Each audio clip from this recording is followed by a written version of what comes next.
යේසුස් වහන්සේගේ උතුම් නාමයෙන් ඔබ සියලු දෙනාටම සුබ පතනවා. විශේෂයෙන්ම Facebook සජීව විකාශනය තුළින් ඔබ මුණගැසෙන එක මම ඉතාමත් ප්‍රීති වෙනවා. අද දින මගේ මාතෘකාව මම වැටුණු විට නැගිටින්නේ නෙමෙයි. මීකා පොතේ 7 වෙනි පරිච්ඡේදයේ 8 වෙනි පදය. මීකා 7:8 එම්බා මාගේ සතුරිය මට විරුද්ධව ප්‍රීති නොවන්න.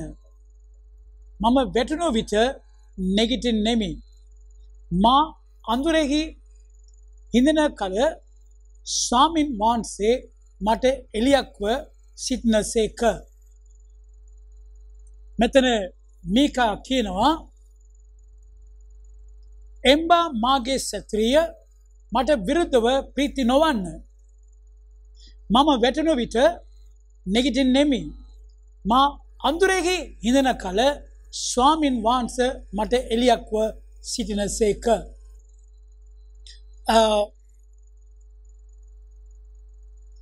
මෙතන ඇත්තටම මේ ඉතිහාසය බැලුවා නම් ඉස්රායල් සෙනග දෙවියන් වහන්සේගේ සෙනග දෙවියන් වහන්සේ විසින් තෝරාගත්තු සෙනග වුණාට බොහෝ අවස්ථාවක ඉස්රායල් ජාතිය දෙවියන් වහන්සේට විරුද්ධව බොහෝ දේවල් කළා. දෙවියන් වහන්සේගේ ආඥාව පිළිපැදෙන උන්වහන්සේගේ වචනයට කීකරුුනේ නැහැ. දෙවියන් වහන්සේ උන්ට කිව්වා පළමුවෙන්ම මට සමානව කිසිම රූපයක් පිළිමක් සාදා ගන්න එපා. මට සමානව කිසි දෙයක් තබා ගන්න එපා. දෙවියන් වහන්සේ කිව්වා මම ඊර්ෂ්‍යාවේ දෙවියන් වහන්සේ. මට කිසි සමානව කිසිම දෙයක් නැහැ මේ පොළවේ. මේ පොළවේ තියෙන හැමදේම මම මවපු දේවල්. ඒ වුණාට මේ ඉස්රායල් ජාති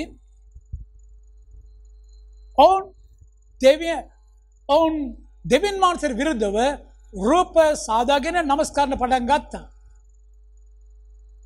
ඒ විතර නෙමෙයි දෙවියන් වහන්සේ සමහර අවස්ථාවකදී දෙවියන් වහන්සේම මුළු දේශයම අමතක කළා. දෙවියන් වහන්සේ නමස්කාර කළේ නැහැ. දෙවියන් වහන්සේ කියපු දේවල්ට කීකරුුනේ නැහැ. හිතුවාකාරයි, අකීකරුකම, දුෂ්ටකම, අධර්මිෂ්ඨකම මේ සියලු දේම ඔවුන්ගේ ජීවිතයේ තිබුණ නිසා දෙවියන් වහන්සේ ඔවුන්ව වාලුකමට හැරියා. ඒ වාලුකමේ ඔවුන් බොහෝ විදිහට දුක් විඳා. ඉතිහාසය බැලුවා නම් දිගටම ඔවුන් දෙවියන් වහන්සේට අකීකරු වෙනවා.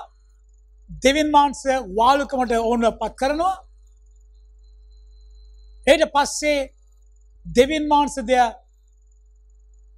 යාත්නා කරලා මුරගසා පසුතැවිලි වී සමාව ඉල්ලනකොට දෙවියන් වහන්සේට සමාව දීලා ආපසු දෙවියන් වහන්සේ ඔවුන්ව ආශිර්වාද කරන්න පටන් ගත්තා. ඔවුන් ආශිර්වාදී බුද්ධ විඳිනකොට නැවත වාරයක් දෙවියන් වහන්සේ අමතක කරන්නටත් පාපෙන් ජීවත් වෙන්නටත් ඔවුන් ගියා. විශේෂම සිදුවෙච්ච සිද්ධිය ගැන බලනවා නම් යෙරේමියා පොතේ 50 වෙනි පරිච්ඡේදයේ යෙරේමියා පොතේ 50 වෙනි පරිච්ඡේදයේ 17 වෙනි පදයේ මෙසේ කියනවා ඉස්රායල් විසිරී ගිය බැටළුවෙකිය සිංහයෝ ඕ පන්නා දෙවෝය. පළමු කොට අසුරී රජ ඕ කොඳුරට ගත්වය. අන්තිමට බබිලෝනියේ රජ වූ නෙබුකත්නේසර් ඔහුගේ ඇට බින්දේය. අසිරිය රජ ඔවුන්ව ගොදුරට ගත්තා. නෙබුකත්නේසර් ඔවුන්ගේ ඇට බින්දා. තවත් ආකාර කියනවා නම්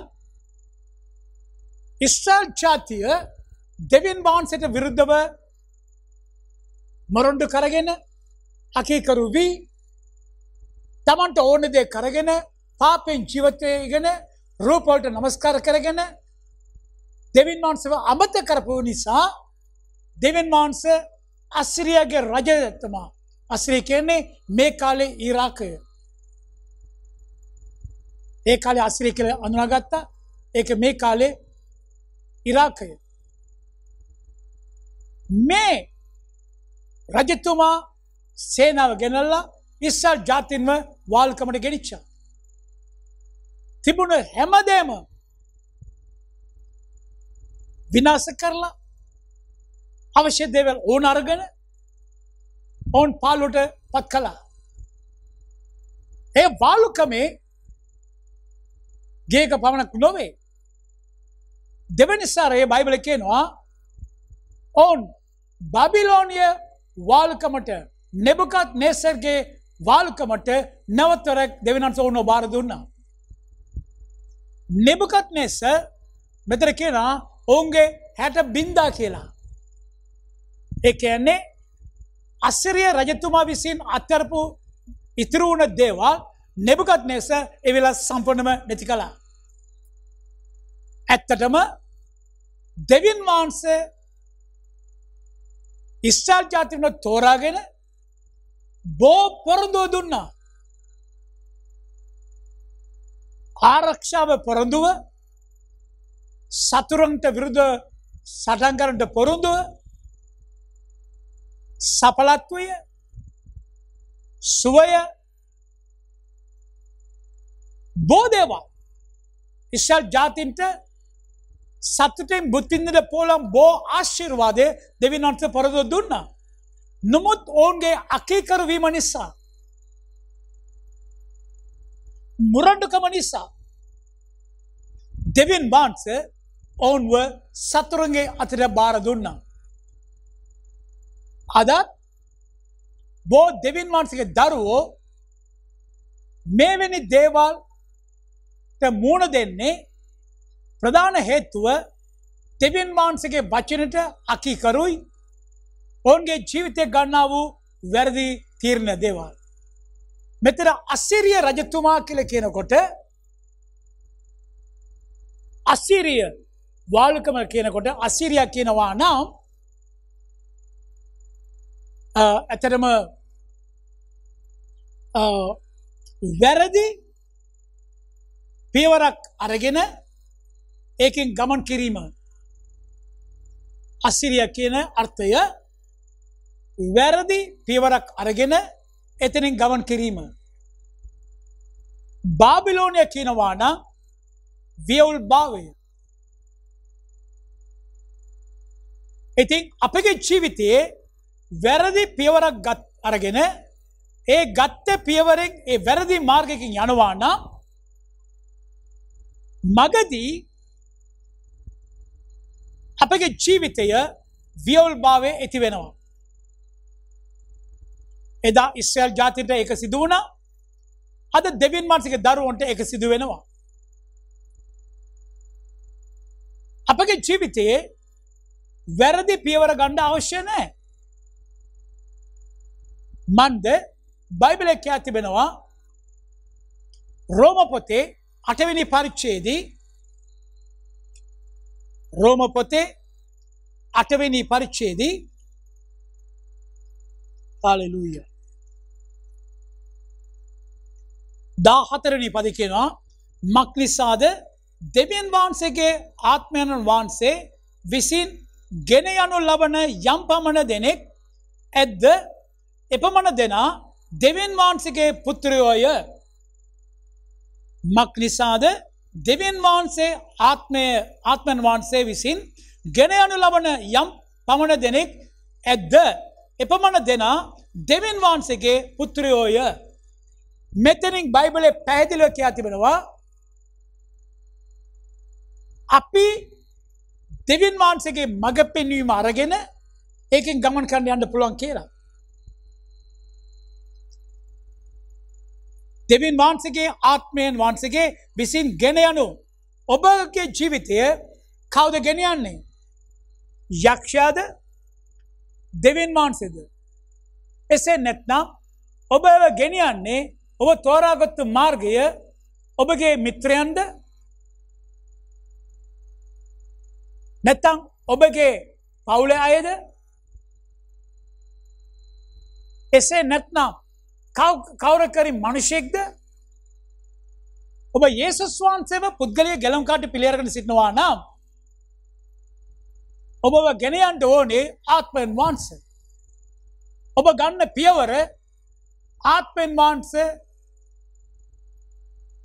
උදව් කළා වූ පියවර. ඔබ යන්න ඕනේ ගමන මාර්ගය තෝරාගත්තු මාර්ගය ඒක ආත්මෙන් වහන්සේගේ තීරණය වෙන්න ඕනේ. එසේ නැත්නම් ඔබගේ පංචේන්ද්‍රය කියන විදියට පියවර ගත්තද? ඒ මාර්ගෙන් යනවාද? මේක වැදගත්. දෙවියන් වහන්සේගේ දරුවෙක් හැටියට අපි ගන්නා වූ පියවරත් අපි යන මාර්ගයත් ඉතා වැදගත් අපගේ අනාගතයට. ඉතින් මෙතන කියනවා ආත්මෙන් වහන්සේ ගෙනෙන කොම්මන දෙනෙක් ඉන්නවාද? ඒගොල්ලන් පමණයි දෙවියන් වහන්සේගේ දරුවෝ වෙන්නේ. ඉතින් මෙතන ඇත්තටම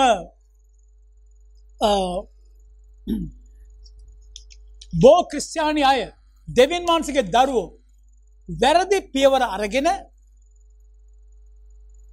ජීවිතයේ මගදී වියවුල්භාවී ජීවිතයක් ගෙනියන එක දෙවියන් වහන්සේ කැමති නොවේ. ඒ නිසා තමයි දෙවියන් වහන්සේ උන්වහන්සේගේ වචනයත් අප තුළ වාසය කරන්නට ශුද්ධාත්මෙන් වහන්සේ දීලා තිබෙන්නේ.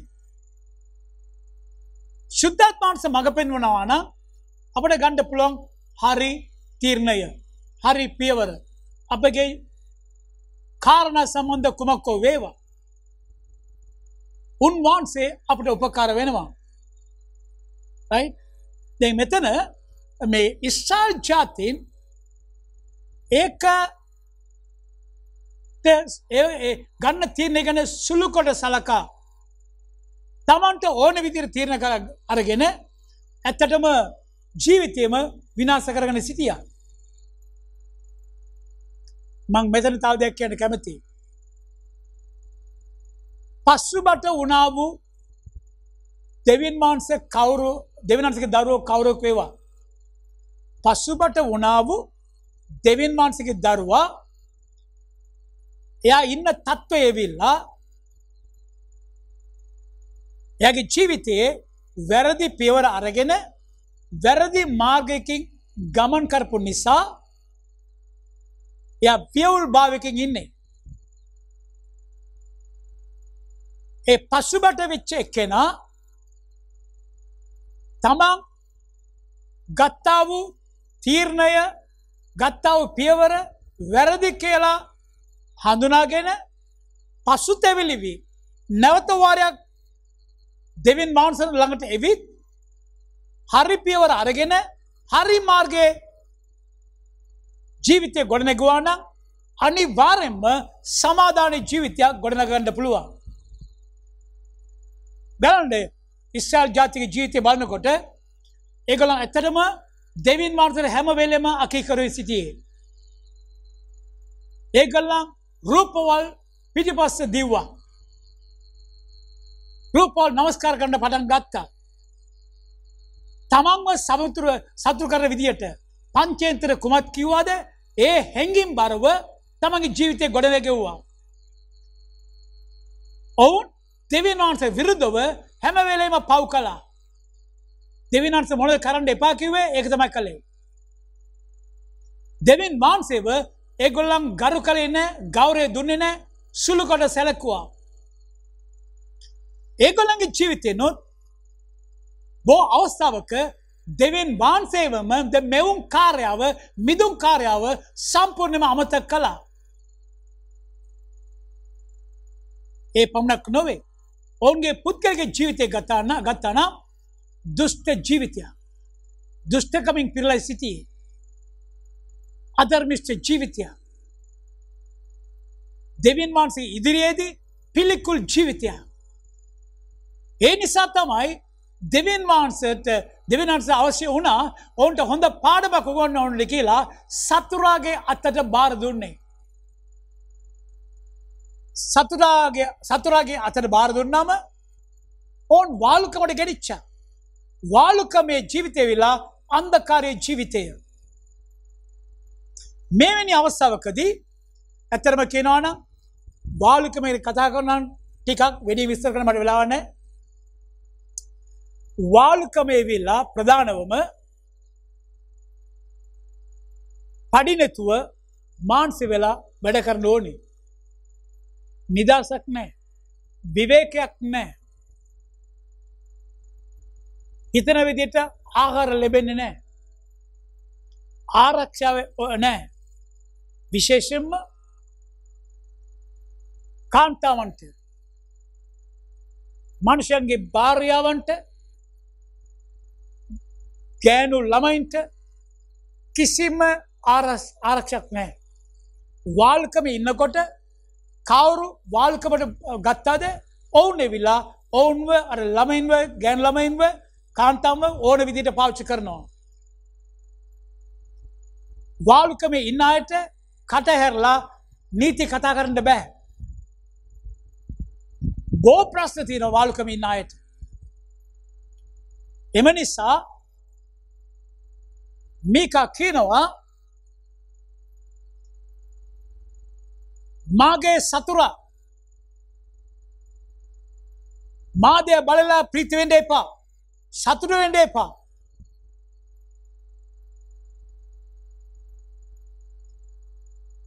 මාවදය බලලා සතුට වෙන්න එපා.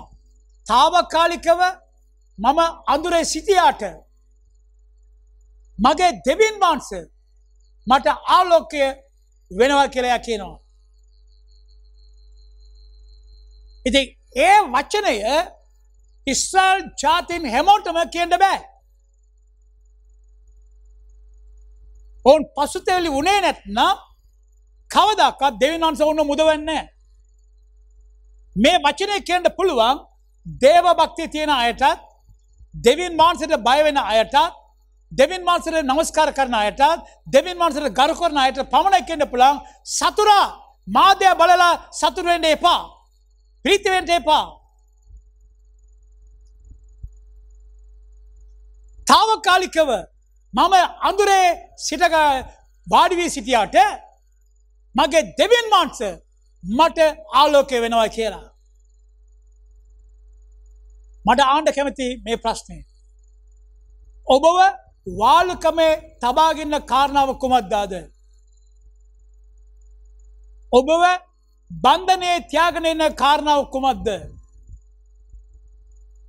වෛශ්‍යකමද? බේබද්දද? සොරකම් කිරීමද? ඊර්ෂ්‍යාවද? මත්පැන් පානයද? මත්ද්‍රව්‍ය පානය, මත්ද්‍රව්‍යද? මොනවද ඔබව පාලනය කරගෙන ඉන්නේ? ඔබව මොනවද වාලුකම තියාගෙන ඉන්නේ?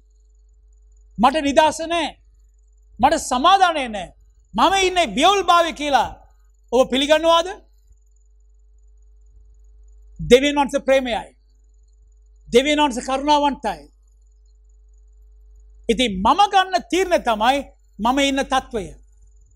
මගේ ජීවිතය මම ගත්ත වැරදි පියවර නිසා මගේ ගමන වැරදි මාර්ගය වුණා. වැරදි දිශාවකට මං යනවා. මතක තියාගන්න.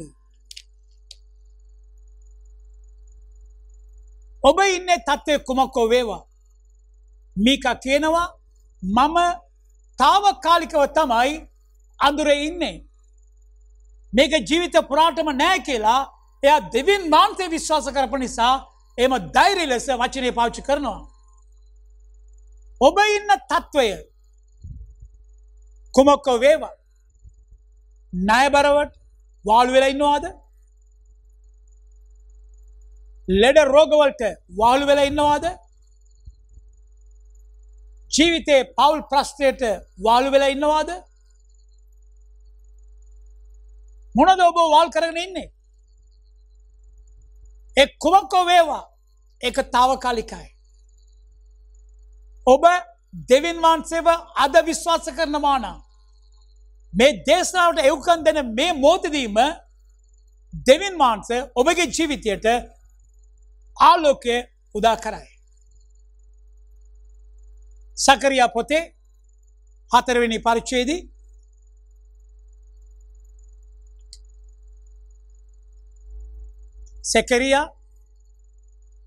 සකරියා පොතේ 4 වෙනි පරිච්ඡේදයේ 6 වෙනි පදයේ සහ 7 වෙනි පදයේ මෙසේ කියනවා.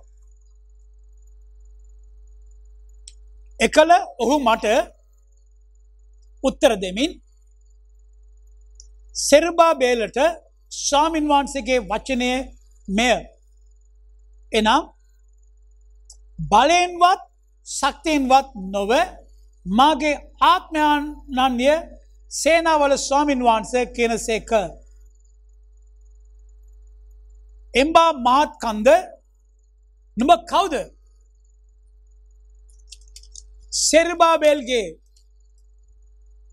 සෙරුබාබේල් ඉදිරියෙහි නුඹ සමභූමියක් වන්නේය. ඔහුද ඊට කරුණාව ලැබේවා යයි මොරගසමින් ප්‍රධාන ගල පිටතට ගෙනනවා ඇතේ කීය. මෙතන කියනවා ඇත්තටම ජෙරුබාබේල්ට ස්වාමින් වහන්සේ කියන වචනය නම් ජෙරුබාබේල් කියන්නේ මිනිසෙක්. එනම් බලයෙන්වත් ශක්තියෙන්වත් නොව මාගේ ආත්මයන්න්ය සේනාවල ස්වාමින් වහන්සේ කියනසේක. දැන් ඔබ ඉන්න තත්වය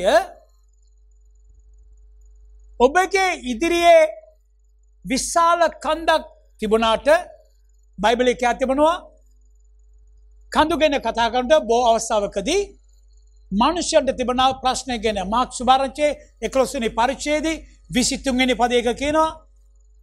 මෙතන සෙරුබාබේල්ට කියනවා මහත් කන්ද, පොඩි කන්දක් නොවේ මහත් කන්ද.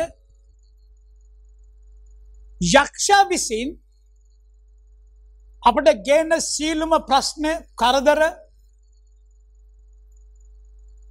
හැමදේම අපගේ ජීවිතයේ කන්දක් වෙනවා. අපි වාලුකමට තබාගෙන ඉන්නේ කන්දක්. ඒක යක්ෂයා. ස්වාමින් වහන්සේගේ දෙවියන් වහන්සේගේ සෙනග සමාදානෙන් නිදාසෙන් ජීවත් වෙන එක යක්ෂයාට කැමති නැහැ. බයිබලයේ කියා තිබෙනවා යක්ෂයා එන්නේ ස්වර්ගම් කරන්නටත් මරන්නටත් විනාශ කරන්නටත්. ඔව් කොහොමරි දෙවියන් වහන්සේගේ ධර්මවල විනාශ කරන්නටයි ක්‍රියා කරන්නේ.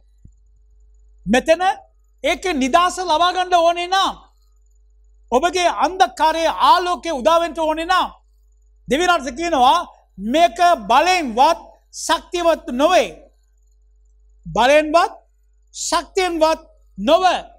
ඒ කියන්නේ මානසික බලයෙන්වත් මානසික ශක්තියෙන්වත් අපගේ හැකියාවේ අපගේ දැනුමේ ඒකෙන් ගැලවෙන්න බෑ. නමුත් ආත්මෙන් වහන්සේ තුල ඒක පුළුවන්. ඕනෙම මාත් කන්දක් සමතලා කරන්න පුළුවන් ස්වාමීන් වහන්සේ තුලින්. ඉතින් බලන්න හලෙලූයා. ඉතින් යක්ෂයා ගැන කතා කරනවා නම් ඌ බොරුකාරයා පටන් ගන්න මේ සිත. මිනිමරුවා පටන් ගන්න මේ සිත. හැම විනාශයම එන්නේ යක්ෂයා විසින් ඔහුගේ සේනාව තුලින්. මේක විලා අලුත් දෙයක් නොවේ. යක්ෂයාට එකම දේ තියන්නේ කපටිකමයි බොරුයි. මිනිස්සුන්ව රවටා වංචා කරලා ඔහුගේ සැලසුම ඔහු ගෙනියනවා. උත්පත්ති පොතේ ආදම් වස්සා ඒවව රවටලා පව්කරන්ට ඔවුන් මඟ පෙන්වලා ඔවුන් වැරදි පියවර අරගෙන දෙවියන් වහන්සේට විරුද්ධව පව් කරමින් ඒ පාපය නිසා මනුෂ්‍ය ජාතියම වාලුකමට පත් වුණා. ඒ යක්ෂයාම තමයි අදත් මේ පොළවේ ක්‍රියා කරන්නේ. ඔහුගෙන් අලුත් දෙයක් නෙමෙයි, ඔහු අලුත් යක්ෂයෙකුත් නෙවෙයි. ඒ නිසා ඔහුගේ බොරු කියලා ඔහු ඔබව රවටන්නේ නැතුව ඔබ තමයි ඔබව ආරක්ෂා කරගන්න ඕනේ. මට මෙතන කැමති තව දෙයක් කියන්න. යම් කිසි කාරණා උදෙසා යක්ෂයා ඔබව රවටලා වැරදි පියවර අරගෙන වැරදි මාර්ගයෙන් ඔබ මඟ පෙන්වනවා නම් දෙනට ඔබ වාලුකමට පත් වී අන්ධකාරයේ ඉන්නවා නම් වැටි සිටිනවා නම් ඒක දෙවියන් වහන්සේ කැමති නොවේ. සාමාන්‍යයෙන් කුඩා ළමයි වෙන්න පුළුවන්, තරුණයෝ වෙන්න පුළුවන්, මාළු අය වෙන්න පුළුවන්, ඕනෙම මිනිස්සෙක් තැනක වැටුණා නම් එතනම හිතේ ඉන්න එක ඒක සාමාන්‍ය දෙයක් නොවේ. වයසක අය පවා තමන්ටම තමන්ගේ ශක්තිය නැගිටින්න බැරි නම් අනිත් අයගේ උපකාරය ලබාගෙන නැගිටිනවා එතන. සත්තු පවා බෙටිච්ච ස්ථානයේ ඉන්නේ නැහැ. එතන නැගිටිනවා. ඉතින් මම කියන්න ආවේ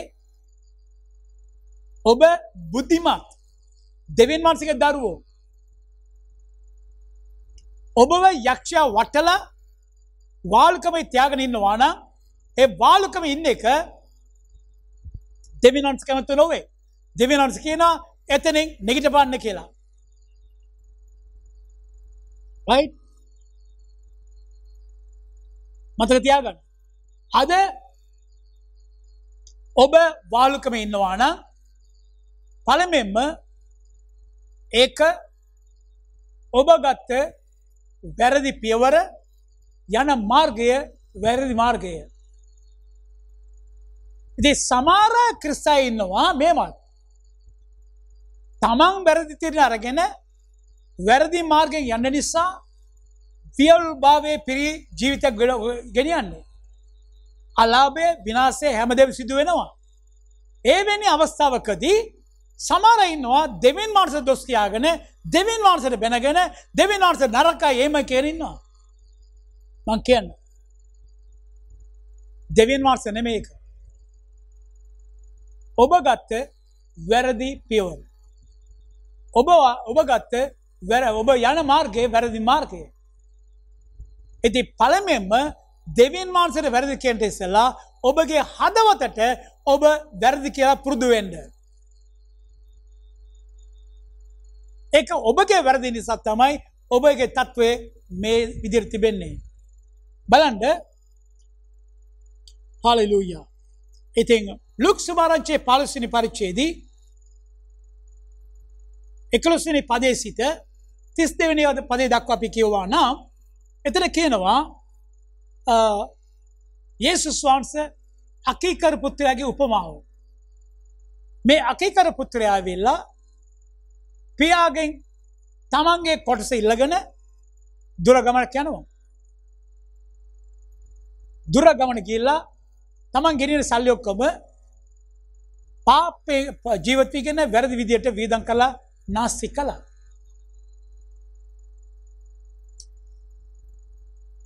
ඒ කාලේදී එයාගේ සල්ලි ඉවර වුණාම එයාට ආදායමක් නැහැ, කණ්ඩ විදියක් නැහැ. ඒ දේශයේ වසංගතය සාගතය. මේ අවස්ථාවකදී මේ තරුණයා රැකියාවක් හොයනවා. කවුරුත් රැකියාව දුන්නේ නැහැ. ආහාර හිඟ අන්තිමට මෙයාට අවස්ථාවක් ලැබෙනවා ඌරෝ ටික බලා ගන්න. බයිබලයේ කියති තිබෙනවා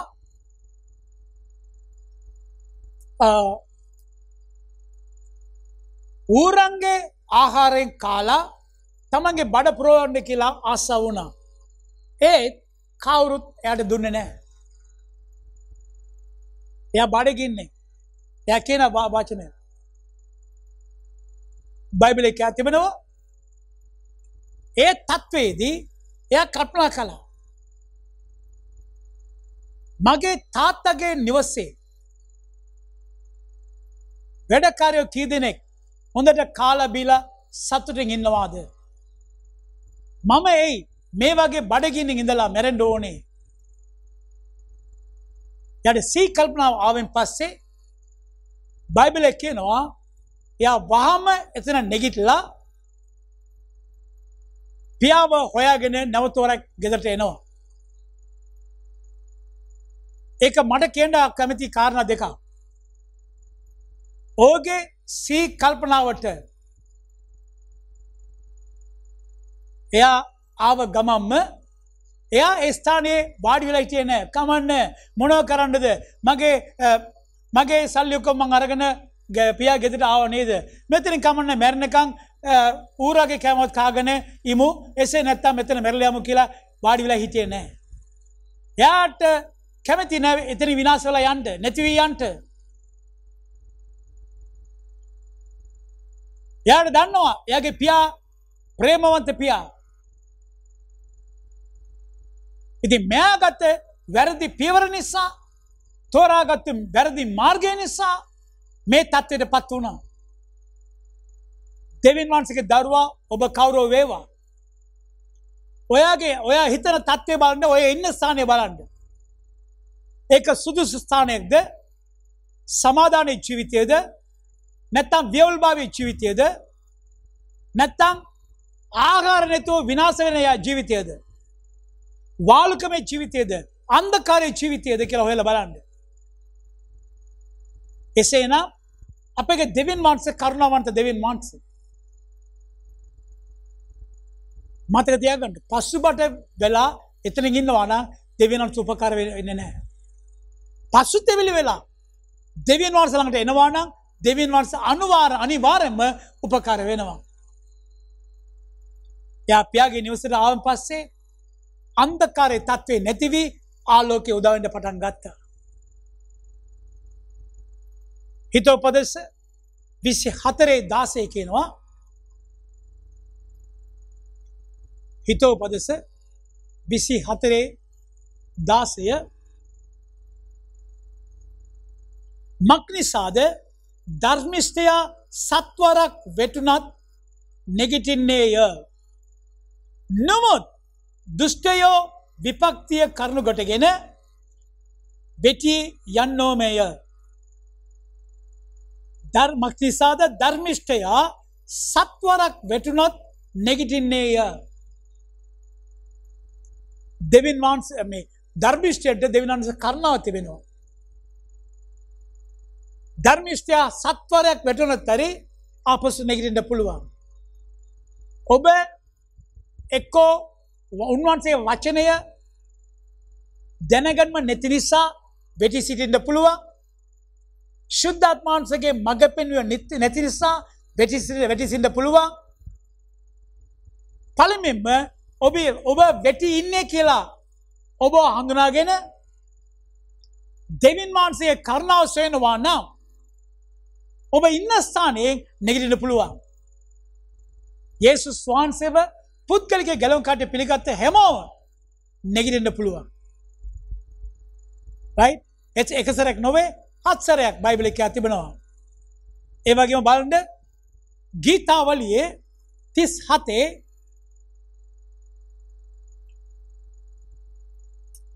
හalleluya 23 සහ 24 ගීතාවලිය 37 Thank you Jesus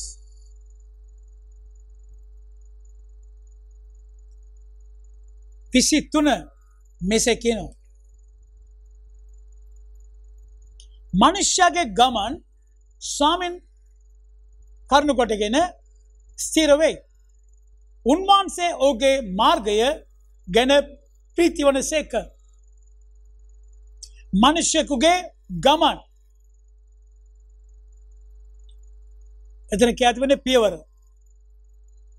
ස්වාමීන් කරුණු කොටගෙන ස්ථිර වේ. උන්වහන්සේ ඔහුගේ මාර්ගය ගැන ප්‍රීති වනසේක. ඔහු වැටුණු නොමොත් සා මුලින්ම හෙළනු නොලබන්නේ මක්නිසාද ස්වාමීන් වහන්සේ ස්වකීය හස්තයෙන් ඔහුට ආධාර කරන සේක. හොඳ පොරොන්දුවක් ලස්සන පොරොන්දුවක්. රයිට් මෙතන කියනවා මනුෂ්‍යකගේ ගමන් ස්වාමීන් වහන්සේ කරුණු කොටගෙන ස්ථිර වන්නේය. ඇත්තටම අනිත් පරිවර්තන වල කියනවා යාපත් මනුෂ්‍යයාගේ පියවර ස්වාමීන් වහන්සේ ස්ථිර කරන සේක. ඔව් වැටුණු නොමොත් උන්වහන්සේගේ හස්තයෙන් ඔව්ව දෙවියන් වහන්සේ ඔසවා ගන්නවා කියලා. ඔබගේ පියවර ඔබගේ ගමන් කොහොමද අද දවස්? ඔබ ගත්ත පියවර කොහොමද? ඔබ යන ගමන් කොහොමද? ඒක ස්වාමීන් වහන්සේගේද? නැත්නම් ඔබගේද? නැත්නම් මිත්‍රයන්ගේද? නැත්නම් කවුරු වෙන මිනිසෙක්ද? right? බලන්න. hallelujah. මේක පොතේ කියනවා මම අඳුරෙහි වාඩි වී සිටියේ නොමුත් ස්වාමීන් වහන්සේ මට ආලෝකය වන්නේ. ඒ පදේම අන්තිම කොටස. වාලුකම විලා අඳුරේ ජීවිතය. දෙවියන් වහන්සේ විශ්වාස කරනවා නම් දෙවියන් වහන්සේ ඔවුන්ව ආලෝකයට ගෙනියයි. ලස්සන උදාහරණ දෙකක් මට දෙන්න කැමති. අපි දෙක රාජ්‍යවලියේ 4 වෙනි පරිච්ඡේදයේ 1 සිට 7 දක්වා කියවා නම් දෙක රාජ්‍යවලිය 4 වෙනි පරිච්ඡේදයේ 1 සිට 7 දක්වා අපි පදවල ඔක්කොම කියවන්නේ. පළවෙනි පදයේ දෙවෙනි පදයේ පමණක්ම අද දේශනාව මම අරගෙන මම විස්තර කරන්න. ප්‍රපේත පුත්‍රයන්ගේ භාර්යාවන්ගෙන් එක්තරා සිරියක් එලිෂාට මොරගසා ඔබගේ මේකරුව මාගේ පුරුෂයා මෙලේය. ඔබගේ මේකරුවා ස්වාමීන් වහන්සේ කෙරෙහි බය ඇතුව සිටී බව ඔබ දන්නෙහිය. ණය හිමියා මාගේ දරුවන් දෙදෙනා තමාට දාසයන් කොට ගන්නට එවිත් සිටියයි කීවේය. එලිසා කතා කොට මම නුඹට කුමක් කරම්ද? ගෙයි නුඹට තිබෙන්නේ මොනවාදයි මට කියාපන්නේ ඈට කිව්වේය. මෙතන කාරණා දෙක මට බෙදා ගන්න කැමති. පළමුවෙන්ම ඒ කාලේදී ප්‍රපේතවරුන්ගේ පාසල් තිබුණා. ශිෂ්‍යයන් පුහුණු කරන පාසල්. එලියාගේ කාලයේදී එලිසාගේ කාලයේදී ඒ පාසල් තිබුණා. එක ශිෂ්‍යයෙක් මේ භාර්යාවගේ ස්වාමි පුරුෂයා මෙයා ඇවිල්ලා දෙවියන් වහන්සේට බයව සිටියව මිනිහෙක්. කොහොමරි යම් කිසි කාරණා උදෙසා මේ මිනිහ භාර්යාවගේ මිනිහයා මරුණා. මෙරට කලින් මිනිසෙක් ළඟ ණය අරන් තිබුණා. ණය දුන්නේ කෙනා එවිලා සල්ලි ටික ඉල්ලනවා ආපස්සු. මේ ස්ත්‍රිය ළඟ සල්ලි නැහැ. එයා කිව්වා එහෙනම් නුඹගේ පුත්‍ර දෙන්නම මම වාලුකමට ගෙනිනවා මාට වැඩ කරන්න පිණිස. කල්පනා කරන මේ ස්ත්‍රියගේ තත්වය එකක් ස්වාමි පුරුෂයා මරුණා. ඒක පළමුවෙන්ම යක්ෂයා ඔහුගේ ඒගොල්ලන්ගේ ජීවිතයට ගෙන ආපු අන්ධකාරය. දෙවනුව ණය දුන්නේ කෙනා ඒ ළමයි දෙන්නව උසගෙන යන අරන් යනවා වාලුකමට තමන්ට වැඩ කරන පිණිස. මේ ස්ත්‍රියගේ තත්ත්වය පොඩ්ඩක් කල්පනා බලන්න. ඒ අවස්ථාවකදී එලිසා එතන ඇවිල්ලා මුණ ගැසෙනවා එහාට. මේ ප්‍රශ්නේ මෙයා කියනවා ඔබ වහන්සේගේ ඔබතුමාගේ මේකරුවා මගේ ස්වාමි පුරුෂයා ඔබතුමාගේ යටත හිටපු මගේ පුරුෂයා ඉතින් මෙතන මං කියන්න ආවේ එලිසා ආනවා මේ ස්ත්‍රියකින් එක ප්‍රශ්නයක්. බලන්න දෙවෙනි පදේ කියනවා එලිසා කතා කොට මම නුඹට කුමක් කරම්ද? මම නුඹට කුමක් කරම්ද? නුඹ කියනවා නම් මට පුළුවන් ඕන දෙයක් කරන්නට. මෙවැනි තත්ත්වේ ආලේපේ තිබෙනා වූ දෙවියන් වහන්සේගේ බලයෙන් පිරුණා වූ ආස්කම් කළා වූ පුදුම දේවල් කළා වූ මේ ප්‍රපතවරයා එලිසා එයාගේ යටතේ හිටපු ගෝලයා ඉගෙන ගන්න ගෝලයාට දන්නවා තමන්ගේ ස්වාමියාගේ බලය තත්වය ආලේපය. ඒ සියලු දේම තියෙද්දී මේ මිනිස්සු ඇවිල්ලා ගිහිල්ලා සල්ලි ණයට ගන්නවා. ණයට අරගෙන ඒක දෙන්න බැරි වුණා. ඉතින් මැරලා ගියා.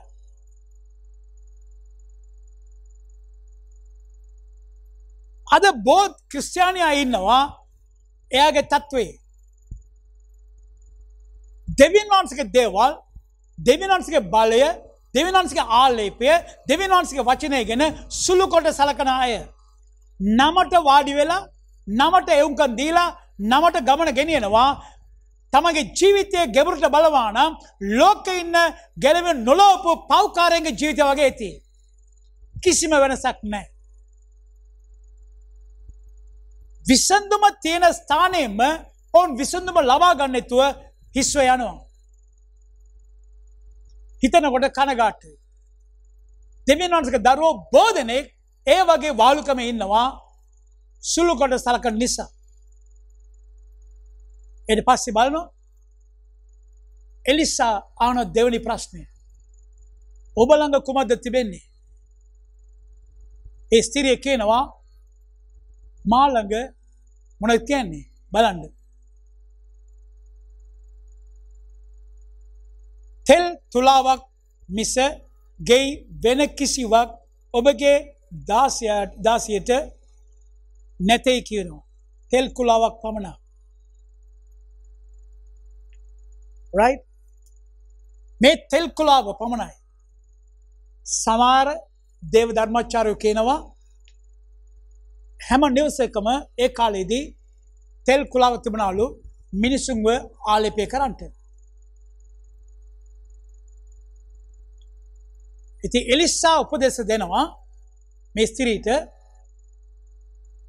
පුළුවන් තරම් ආලපාල ගෙවල් වල මේ තෙල් පුරවන්න පුළුවන් විදිහට ලොකු භාජනවල් හොයාගෙන එන්න කියලා. ගේ තුල තබාගෙන දොර වසා මේ තෙල් තුලා වරගෙන වක් කරන්න පටන් ගන්න. එයා වක් කරනවා. ගෙනාපු භාජන ඔක්කොම පිරුණා. ඊට පස්සේ මේ කාන්තාව අනගතවතුරු ළඟ අහනවා දැන් මොනව කරන්නේ? එතකොට දෙවියන් වහන්සේගේ මිනිස්සු කියනවා මේක විකුණලා ණය බේරලා ඒකට පස්සේ ඉතුරු වලින් ජීවත් වෙන්න. ඒ සිරිය සිටියා වූ අන්ධකාර ස්ථානයේ වාලුකමේ තත්වය දෙවියන් වහන්සේගේ මිනිස්යාගේ වචනේ විශ්වාස කරපු නිසා කීකරු වුණ නිසා ඒ ස්ථානයේ දෙවියන් වහන්සේ ආලෝකයේ උපදවන්නට ක්‍රියාත්මක වුණා. ඔබත් මමත් අද ඒ තත්ත්වයේ ඉන්නවා නම් දෙවියන් වහන්සේගේ මිනිස්යන්ගේ මඟ පෙන්වීම අනුව ආලේපේ ක්‍රියා කරන ආකාරදී අපි කීකරු වුණා නම් ඒ වගේම අපගේ ජීවිතේනොත් ආස්කම් දකින්න පුළුවන්. තව හොඳ සිද්ධියක් සිදු වෙනවා එලියාගේ ජීවිතේ. එක රාජාවලිය 17 වෙනි පරිච්ඡේදයේ අපි කියලා බලනවා නම් එතනම 8 ඉඳලා 16 දක්වා එතන ආහාබ් රජතුමා ඉස්රායල් දේශයේ ආහාබ් රජතුමා දෙවියන් වහන්සේට අකීකරු සිටි නිසා එලියා උනන්දුවෙන් යාත්නා කරනවා වර්ෂාව නැතුව මේ දේශේ පාළුවට පත් කරන්න කියලා. දෙවියන් වහන්සේ යාත්නාට පිළිතුරු දුන්නා දේශේ වර්ෂාව නැහැ. ඒ නිසා ඒ දේශය වතුර නැති නිසා ආහාර හිඟකම ඇති වුණා. කිසි දෙයක් වගා කරන්න බැරි වුණා. මිනිසුන්ට කන්ට නැහැ. ඒ දෙවියන් වහන්සේ උන්වහන්සේගේ මිනිසයාට කිව්වා ආවල් තැනේ දිය ඇල්ලක් තිබෙනවා එතන ගිහිල්ලා වාඩි වෙන්න. කපුටා තුලින් කාකා තුලින් ඒ දෙවියන් වහන්සේ මිනිසයාට දෙවියන් වහන්සේ සැපයව ආහාරය. ඒ වර්ෂාව නැති නිසා ඒ දිය ඇල්ල සම්පූර්ණයෙන්ම වියලි ගියා. එතන දෙවියන් වහන්සේ කියනවා එලියාට සාරිබත් යන්න. එතන මම දෙන්දපු ස්ත්‍රියකට මං කතා කරලා තිබෙනවා උඹට ආහාරය සපනේ පිණිස. ඉතින් එලියා ඒක උන්වහන්සේගේ වචනෙට කීකරු වෙලා ඒ ස්ථානට එනවා. සාරිබත් වලට ආපු වෙලාවදී එලියා ඒ වෙන්දපු ස්ත්‍රිය දැක්කා. එයා රොටි පුච්චන්ට දර ටිකක් එකතු කරනවා. ඉතින් එලියා කියනවා ඒ ස්ත්‍රියට මට වතුර පොඩ්ඩක් ගෙනලා දෙන්න. ඒ ස්ත්‍රිය වතුර ගන්න ගිය වෙලාවදී එලියා කියනවා එන ගමම මට පොඩි රොටි කෑල්ලකුත් හදාගෙන ගෙන්න කියලා. එයා කියන වචනේ මොනවද දන්නවද? බලන්න 12 වෙනි පදේ කියනවා එවිට ඈ කතා කොට නුඹේ දෙවියෝ ස්වාමින් වහන්සේ ජීවමාන බව සැබෑව සෙම මුටියක පිටි මිටිකුත් තුලාවක තෙල් ටිකකුත් මිස මා ළඟ රොටියක් නැත. පිටි ටිකයි තෙල් ටිකයි. ඊට පස්සේ කියනවා මම මේ දර ඇඳගෙන ඉන්නේ ඉතියේ තියෙන පිටි ටිකකින් රොටියක් හදාගෙන මමයි මගේ දරුවත් කාලා අන්තිම ආහාරය මුළු දේශෙම සාගතය ආහාර හිඟ මේ අන්තිමට පොඩි රොටි කෑල්ලක් හදාගෙන මමයි මගේ පුතත් හදලා ඒක කාලා ඊට පස්සේ මැරෙන්න අපි සූදානම් වෙනවා. එතකොට දෙවියන් වහන්සේගේ මිනිස්සු කියනවා ඒ තියෙන පිටිකේ වලින්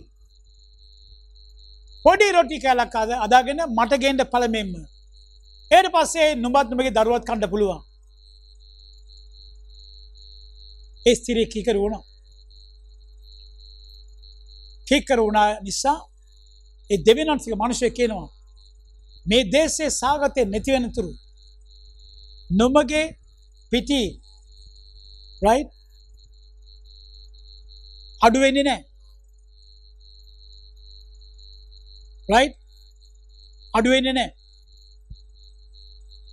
තෙල් කුලාවකින් තෙල් අඩු වෙන්නේ නැහැ. ඇත්තටම කියනවා නම් ඒ වෙන්ද පුස්තිරියත් දරුවත් අන්තිම ආහාරය කියලා කියනකොට ඒක අඳුරු ස්ථානයක්. ආලෝකේ නැති වී ස්ථානයක්. බලාපොරොත්තුවක් නැති වී ස්ථානයක්. ප්‍රීතියක් නැති ස්ථානයක්. සමාදානයක් නැති වී ස්ථානයක්. විනාශය ගැන බලාපොරොත්තු වෙමින් සිටින ස්ථානයක්. දෙවියන් වහන්සේගේ මනුෂ්‍යයාගේ වචනය නිසා මේ ස්ත්‍රිය කීකරුණ නිසා දෙවියන් වහන්සේ ඒ තත්වයේදී ආලෝකය උදා කළා. මගේ සහෝදර සහෝදරියන්ට ඔබ කවුරු වේවා. ඔබ ඉන්න තත්වයේ කුමක වේවා. ඔබගේ ජීවිතයේ නැති වූ කාරණා කුමක වේවා.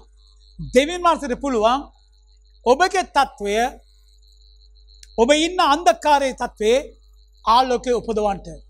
මන්ද රෝම පොතේ බයිබලයේ කියලා තිබෙනවා දෙවියන් වහන්සේ අපි නමස්කාර කරන දෙවියන් වහන්සේ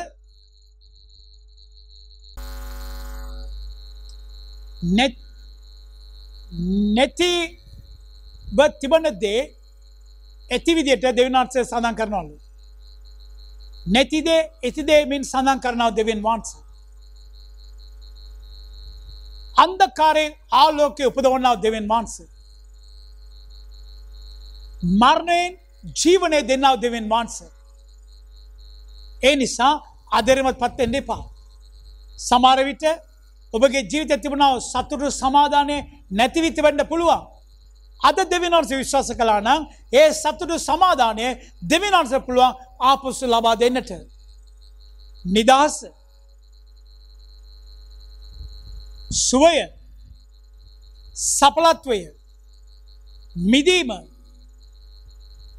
ඔබට අවශ්‍ය දේ කුමක වේවා හැම දෙම දෙවියන් වහන්සේ අද දින ඔබට දෙන්න පුළුවන්. එකම දේ දෙවියන් වහන්සේගේ වචනේ විශ්වාස කරන්නට දෙවියන් වහන්සේට පුළුවන් කියලා විශ්වාස කළා නම් ඒ දේ ලබා ගන්න පුළුවන්. අන්තිමට පදවල දෙකක් කියලා මම ඉවර කරන්න කැමතියි. හාලෙලූයා. ගීතාවලියේ තියේ පස්වෙනි පදය මක්නිසාද උන්වහන්සේගේ උදහස එසෙල්ලකට පමණයි උන්වහන්සේගේ කරුණාව දිවිහිම් කර කොටය. රාත්‍රියේ හැඬීම පවතින නමුත් උදය ප්‍රීතිය පෙමිනෙන්නේය. දැනගත්තද? රාත්‍රිය ඔබ අඬන්න පුළුවන් අන්ධකාරය නිසා. උදේ වෙන්න කලින් දෙවියන් වහන්සේ ඔබට ප්‍රීතිය දෙයි. ගීතාවලිය 34 19 පදය කියනවා බලව ස්වාමින් කෙරෙහි බය ඇත්තන් සා උන්වහන්සේගේ කරුණාව බලා සිටින්නන්ගේ ආත්මය මරණයෙන් ගලවන පිණිසත් දුර්භක්ෂයේදී ඔවුන්ගේ ජීවිත ආරක්ෂා කරන පිණිසත් උන්වහන්සේගේ ඇස ඔවුන් කෙරෙහි යොමු කොට තිබේ. ඒක දෙවියන් කැමැත්ත. right? ඉතින් මම කියන්න ආවේ මෙතන ඔබ දෙවියන් වහන්සේ දරුවෝ කවුරුරි කමන්නේ. ඔබ පසුබට වෙයි ඉන්නවා නම් දැන්ම තියෙන ගණ්ඩ මම ඉන්න මාර්ගයේ වැරදි මාර්ගය මම ගත්ත පියවර වැරදි පියවර. පසුතැවිලි වී දෙවියන් වහන්සේ ළඟට ඇවිල්ලා දෙවියන් වහන්සේ මඟ පෙන්වන විදිහට පියවර ගත්තා නම් ඔබගේ මාර්ගය සමාදානය වේ. අසිරිවරුන්ටත් බබිලෝනියාටත් වාල්කමට ඉඩ දෙන්න එපා. දෙවෙනි කාරණාව දෙවියන් වහන්සේ විශ්වාස කරන්ට දෙවියන් වහන්සේට කරන්ට බැරි දෙයක් නැහැ. ඔබගේ තත්වයෙන් ගලවන්නට ස්වාමින් වහන්සේට බලය තිබෙනවා. මේකත් එක කියන්නේ මේක වගේ මාගේ සතුරා මාදේ බලලා ප්‍රීතියෙන් එපා සතුරෙන් එපා. මේක తాවකාලිකයි. මම වෙටිලා සිටියේ නොමොත් මම නැවත වරක් නැගිටිනවා. මගේ බලයෙන් නොවේ මගේ ශක්තියෙන් නොවේ ස්වාමින් වහන්සේගේ බලයෙන් මං නැගිටිනවා කියලා කියන්නේ. එතකොට ඔබගේ අන්ධකාරයේ තත්වය නැති කරලා දෙවියන් වහන්සේම ඔබට ආලෝකය වේ. දෙවියන් වහන්සේ ආලෝකය වෙනවා නම් ඒ ස්ථානයේ කිසි කෙනෙක් අන්ධකාරයේ ගේන්න බෑ. යක්ෂයාට බෑ මනුෂ්‍යයාට බෑ. දෙවියන් වහන්සේ ඔබට ආශිර්වාද කරයි. අපි යාත්‍රා කරමු. Thank you Jesus. ශුද්ධ දෙවියන් වහන්සේ නැවතවරක් ඔබ වහන්සේගේ පාද මුලට අපි බාර වෙනවා ස්වාමිනී. සත්‍ය නුඹලා දැනගනි. නුඹලා දැනගත්ත සත්‍ය නුඹලා නිදස් කරයි කියලා ඔබ වහන්සේ වචනේ කියා තිබෙනවා.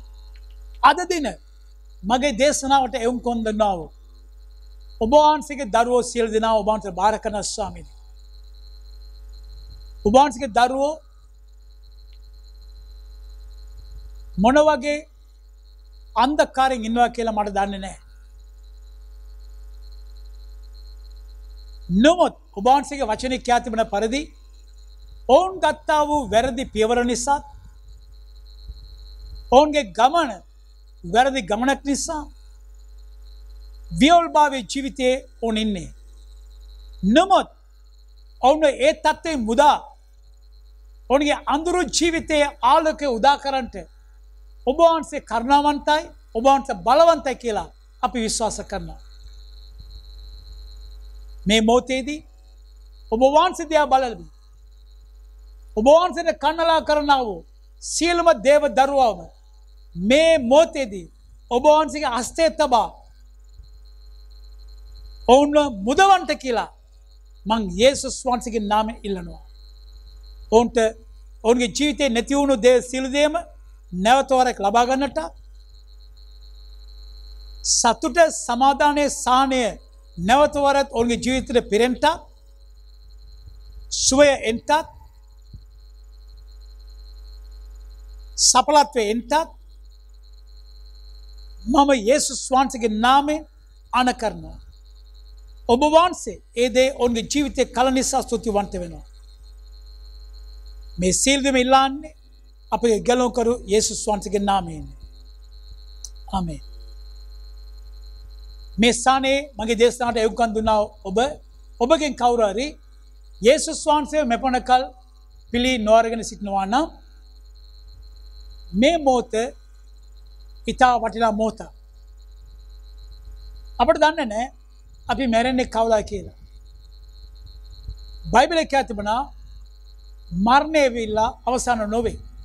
මරණයෙන් පස්සේ අපේ ජීවිතයක් තිබෙනවා. ඒ ජීවිතය කියන්නේ සදාකාල ජීවිතය කියලා. ඒ සදාකාල ජීවිතය කොහෙද ගත කරන්න යන්නේ?